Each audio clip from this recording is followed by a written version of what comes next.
இங்கே பாருங்கள், இந்த கோதுமை ரவையை இந்த மாதிரி அலசிக்கிங்க. அதில் ஏதாவது டஸ்ட் இருக்கும், தூசி இருக்கும். என்ன இது குழந்தைகளுக்கு செய்கிறனால இன்னும் ஹைஜீனிக்காக நம்ம செய்யணும்.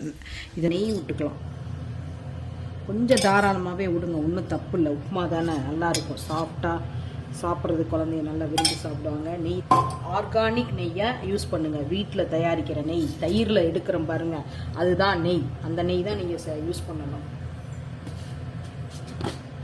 கடுகெல்லாம் வந்து சும்மா கொஞ்சம் போடுங்க, ஒரு வாசத்துக்காக கொஞ்சமாக போடுங்க குழந்தைகளுக்கு.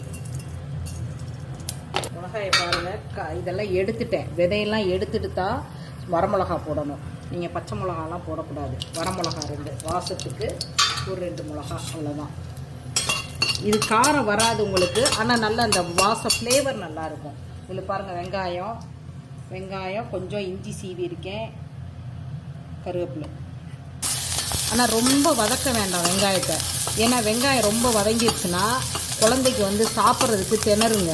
அதனால் லேசாக வேக வச்சுட்டிங்கன்னா, அது லேசாக வதக்கிட்டிங்கன்னா அது வந்து தண்ணியில் வந்து உங்களுக்கு நல்லா வெந்துக்கும். உங்களுக்கு வேகும்போது உங்களுக்கு சாஃப்டாகிடும்.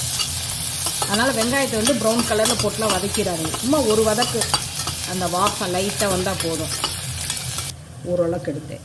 இதில் வந்து நீங்கள் தண்ணி ஊற்றுறது வந்து 1க்கு 2ன்னு இல்லைங்க, இது 3 ஊற்றிக்குங்க.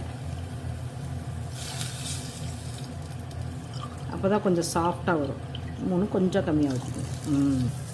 கொதிக்குது பாருங்கள். ரவை அலசுனல்லைங்க, நீங்கள் அலசும் போதே கொஞ்சம் நல்லா ஊறிக்கும். அலசி எடுத்து வைக்கும்போதே தண்ணி கொதிக்கிறதுக்குள்ளே ஊறிக்கும். ஊறுனா இன்னும் கூட நல்லா சாஃப்டாக வெந்துக்குங்க.